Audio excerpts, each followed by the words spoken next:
Assalamualaikum warahmatullahi wabarakatuh. Adik-adik, Bu Nirma akan menjelaskan tentang rumus kimia. Nah, dalam kehidupan sehari-hari kita tahu ada gula, ada glukosa, ada air. Pasti semuanya memiliki rumus kimia. Contohnya air, H2O. Nah, rumus kimia dari air H2O. Rumus kimia dari glukosa C6H12O6. Nah, sekarang apa sih rumus kimia itu?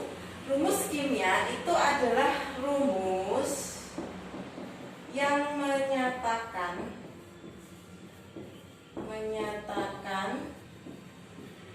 jenis zat dan jumlah unsur pembentuk zat atau senyawa atau pembentuk suatu senyawa. Nah, contohnya apa tadi? Contohnya yaitu C6H12O6. Ini adalah rumus kimia dari glukosa. Jenis zatnya ada karbon, hidrogen, dan oksigen. Jumlah unsurnya C ada 6, karbonnya ada 6, hidrogennya ada 12, oksigennya ada 6. Nah, ini namanya adalah rumus kimia. Contohnya apa lagi? H2O, yaitu rumus kimia dari air, terdiri dari hidrogen dan oksigen. Hanya hidrogennya ada 2, oksigennya ada 1. Nah, untuk menentukan jumlah unsur pembentuk suatu senyawa ini, di sini dinyatakan dengan angka. Nah, ini angka yang ada di bawah unsur itu namanya adalah indeks. Jadi angka yang menunjukkan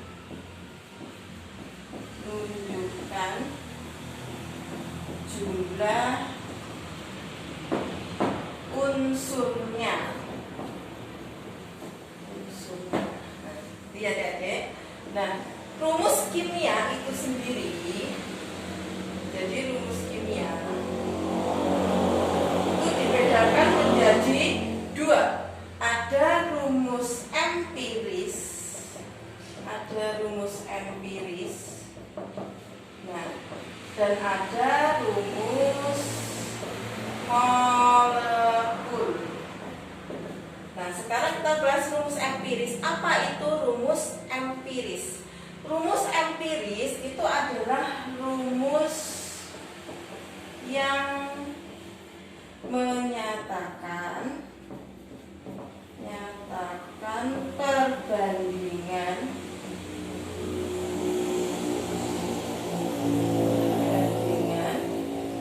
unsur yang sederhana. Nah, jadi kalau rumus empiris itu rumus yang menyatakan perbandingan unsur-unsurnya yang sederhana. Kalau rumus molekul itu adalah rumus yang menyatakan perbandingan sebenarnya.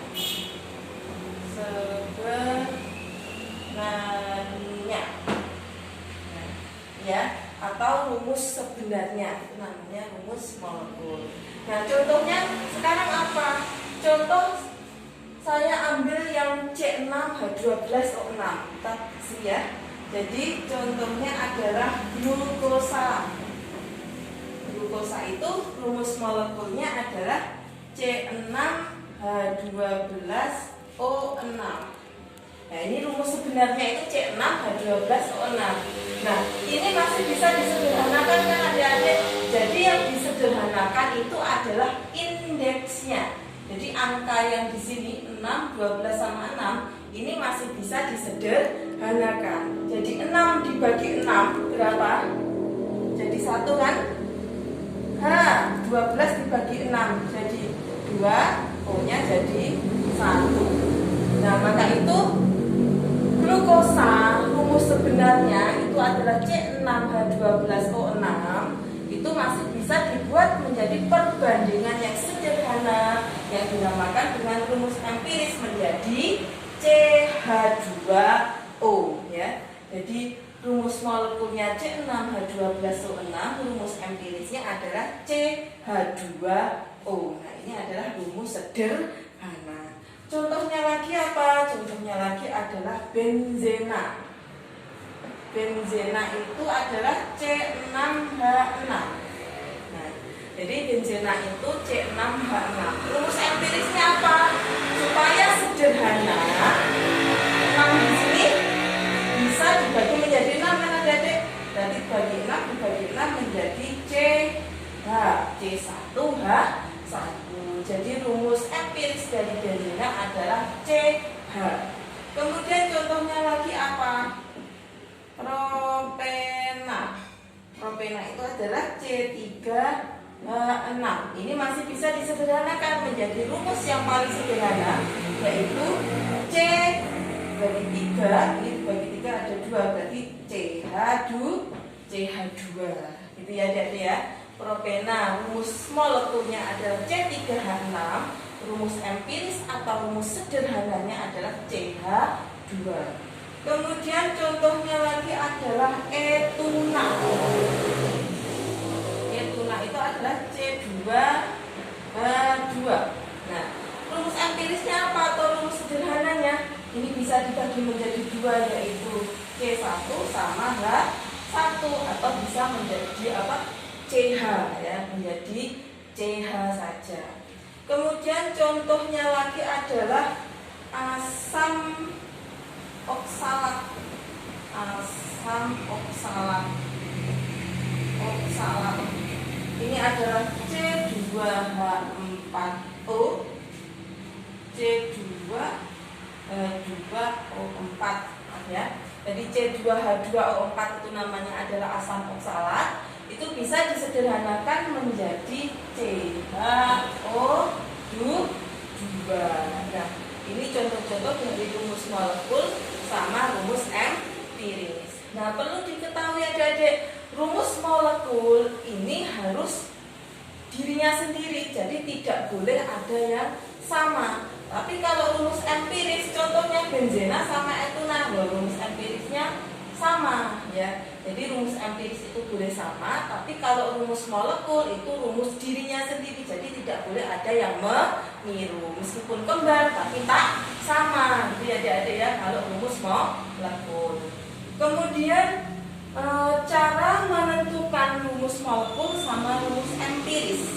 Jadi kalau rumus molekul itu bisa ditentukan atau bisa dihitung. Caranya bagaimana? Yang pertama, kalau menentukan rumus empiris sama rumus molekul, yaitu yang pertama kali adalah kita menentukan massa. Jadi menentukan massa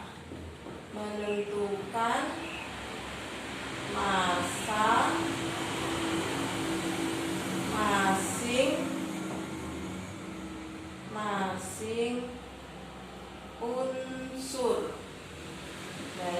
Jadi yang pertama kali adalah menentukan massa masing-masing unsur. Contohnya kalau ada CHO, berarti massanya karbon berapa, massanya hidrogen berapa, massanya oksigen berapa. Kemudian yang kedua yaitu menentukan mol masing-masing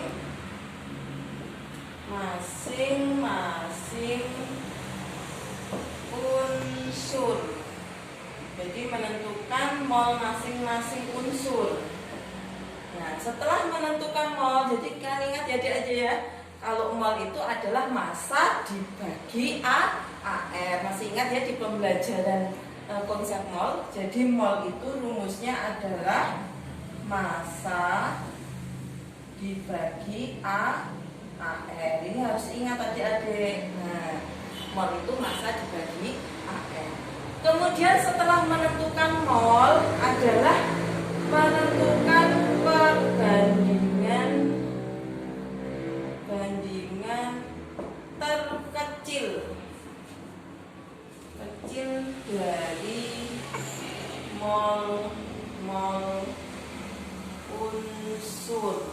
Nah, menentukan perbandingan terkecil dari mol unsur inilah yang dinamakan nanti kita dapat memperoleh rumus empiris.